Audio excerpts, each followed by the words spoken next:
നമസ്കാരം. 16ാം കേരള നിയമസഭയുടെ ആദ്യ സമ്മേളന സമയം മുതൽ നമ്മൾ കണ്ടത് പിണറായി വിജയൻ മുഖ്യമന്ത്രി ആയിരുന്നപ്പോഴും ഇപ്പോൾ ജനങ്ങൾ വോട്ട് ചെയ്ത് പ്രതിപക്ഷത്താക്കിയപ്പോഴും കേരളത്തിന് ഒരു പൊതുശല്യമായി മാറിക്കൊണ്ടിരിക്കുകയാണെന്ന ആരോപണം ശരിവെക്കുന്ന രീതിയിലുള്ള അദ്ദേഹത്തിന്റെ സഭയിലെ പെരുമാറ്റമാണ്. സഭയിൽ മിനിമം പാലിക്കേണ്ട മര്യാദകൾ പോലും കാണിക്കാൻ പിണറായി വിജയനും കൂട്ടരും തയ്യാറാകുന്നില്ല. വകുപ്പുകളിലെ സ്ഥലം മാറ്റ വിവാദം ഉയർത്തി ആറ്റിങ്ങൽ MLA വി ജോയിയെ കൊണ്ട് അടിയന്തര പ്രമേയത്തിന് നോട്ടീസ് നൽകിച്ച പ്രതിപക്ഷം അതിന് അനുമതി നിഷേധിച്ചതോടെ സഭ സ്തംഭിപ്പിക്കാനും ബഹിഷ്കരിക്കാനുമാണ് നോക്കിയത്. ഇത്തവണ സഭയിൽ ആദ്യമായി ജയിച്ചു വന്ന നിരവധി പുതിയ അംഗങ്ങളുണ്ട്. സഭയുടെ നിയമങ്ങളും രീതികളും പഠിച്ചു വരുന്ന അവർക്ക് സംസാരിക്കാൻ അവസരം കൊടുക്കാനോ സഭയുടെ ചർച്ചകളിൽ മാന്യമായി പങ്കെടുക്കാനോ തയ്യാറാകാതെയാണ് പിണറായി വിജയൻ ആദ്യ ദിവസം തന്നെ വാക്കൌട്ട് പ്രഖ്യാപിച്ച് നാടകം കളിച്ചത്. സഭയിൽ സംസാരിച്ച പ്രതിപക്ഷ നേതാവ് പിണറായി വിജയൻ പറയുന്നത് പുതിയ സർക്കാരിന്റെ കാലത്ത് അന്യായമായും ചട്ടവിരുദ്ധമായും സ്ഥലമാറ്റങ്ങൾ നടക്കുന്നുവെന്നാണ്. അത് ക്രൂരതയാണെന്നാണ്. അധികാരത്തിന്റെ ഇടനാഴികളിൽ പവർ ബ്രോക്കർമാരും ദല്ലാളുമാരും അധികാരം സ്ഥാപിക്കുമെന്നാണ് അദ്ദേഹം വിളിച്ചു പറയുന്നത്.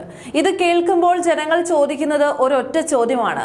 കഴിഞ്ഞ 10 വർഷം പിണറായി വിജയൻ ഭരിച്ചപ്പോൾ കേരളത്തിൽ എന്തായിരുന്നു നടന്നത്? സകല സർക്കാർ വകുപ്പുകളിലും പോലീസ് തലപ്പത്തും പിണറായി വിജയൻ തന്റെ സ്വന്തം ഇഷ്ടക്കാരെയും പാർട്ടി അടിമകളെ മാത്രമാണ് കുടിയിരുത്തിയിരുന്നത്. ബാക്കിയുള്ള ദരിദ്രരും അർഹരുമായ ഉദ്യോഗസ്ഥരെ എല്ലാം മാനദണ്ഡങ്ങൾ കാറ്റിൽ പറത്തി ദൂരദേശങ്ങളിലേക്ക് സ്ഥലം മാറ്റിയ ചരിത്രമാണ് പിണറായി വിജയന്റേത്. അന്ന് സ്വന്തം പാർട്ടി ഓഫീസിലിരുന്ന് കച്ചവടം നടത്തി ഉദ്യോഗസ്ഥരെ മാറ്റിയപ്പോൾ പിണറായിക്ക് ദല്ലാളന്മാരെ ഓർമ്മയുണ്ടായിരുന്നില്ലേ? ഭരണ സംവിധാനം കാര്യക്ഷമമാക്കാൻ പുതിയ സർക്കാർ ചട്ടപ്രകാരം നീങ്ങുമ്പോൾ അതിനെതിരെ സംസാരിക്കാൻ പിണറായിക്ക് എന്ത് യോഗ്യതയാണുള്ളത്? കഴിഞ്ഞ സർക്കാർ കാലത്ത് കമ്മ്യൂണിസ്റ്റ് സർവീസ് സംഘടനകൾക്ക് മുന്നിൽ നീതി ലഭിക്കാത്ത പാവം ജീവനക്കാർക്ക് സ്വാഭാവിക നീതി ഉറപ്പുവരുത്തണമെന്നാണ് മന്ത്രി സണ്ണി ജോസഫ് സഭയിൽ വ്യക്തമാക്കിയത്. സഭയിൽ ഏറ്റവും വലിയ നാടകം നടന്നത് വാക്കൌട്ട് പ്രസംഗങ്ങൾക്ക് ശേഷമാണ്. അടിയന്തര പ്രമേയം തള്ളിയതിൽ പ്രതിഷേധിച്ച് LDF അംഗമായ K രാജൻ വാക്കൌട്ട് പ്രസംഗം നടത്തിയതിന് പിന്നാലെ ഇത്തവണ സഭയിലേക്ക് ആദ്യമായി ജയിച്ചു വന്ന BJP MLA BB ഗോപകുമാർ സംസാരിക്കാൻ എഴുന്നേറ്റ് നിന്നു. പുതിയ അംഗം എന്ന പരിഗണന വെച്ച് വളരെ ചുരുക്കി സംസാരിക്കാൻ സ്പീക്കർ തിരുവഞ്ചൂർ രാധാകൃഷ്ണൻ അദ്ദേഹത്തിന് സാവകാശം നൽകി. എന്നാൽ പുതിയൊരംഗം സംസാരിച്ചു തുടങ്ങിയപ്പോൾ തന്നെ പിണറായി വിജയന്റെയും LDF MLA-മാരുടെയും അസഹിഷ്ണുത പുറത്തു വന്നു. പ്രധാനമന്ത്രി നരേന്ദ്രമോദിയെ റഷ്യൻ എണ്ണയുടെ പേര് പറഞ്ഞ് പിണറായി വിജയൻ സഭയിൽ വിമർശിച്ചപ്പോൾ അതിന് കൃത്യമായ മറുപടിയാണ് BJP MLA നൽകിയത്. പ്രധാനമന്ത്രി മോദി ആരുടെയും മുന്നിൽ തലകുനിക്കില്ല.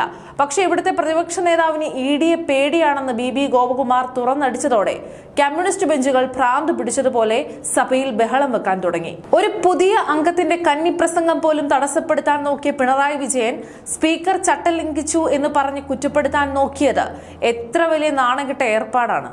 പുതിയ അംഗത്തോട് ഉദാരമനസ്കത കാണിക്കണമെന്ന സ്പീക്കറുടെ ചിരിച്ചുകൊണ്ടുള്ള നിലപാടിന് മുന്നിൽ പിണറായിക്ക് ഒടുവിൽ വാ മൂടേണ്ടി വന്നു. ആദ്യ സമ്മേളനത്തിൽ തന്നെ മുനമ്പം വിഷയവും ആശാവർക്കർമാരുടെ പ്രശ്നങ്ങളും പറഞ്ഞ് ജനങ്ങളെ പറ്റിക്കുകയാണ് UDF സർക്കാർ എന്ന് വരുത്തി തീർക്കാൻ ആറ്റിങ്ങൽ MLA വി ജോയിയെ പോലെയുള്ളവർ ശ്രമിച്ചെങ്കിലും മന്ത്രി സണ്ണി ജോസഫിന്റെ മറുപടിയിൽ പ്രതിപക്ഷം പൂർണ്ണമായും പ്രതിക്കൂട്ടിലായിരിക്കുകയാണ്.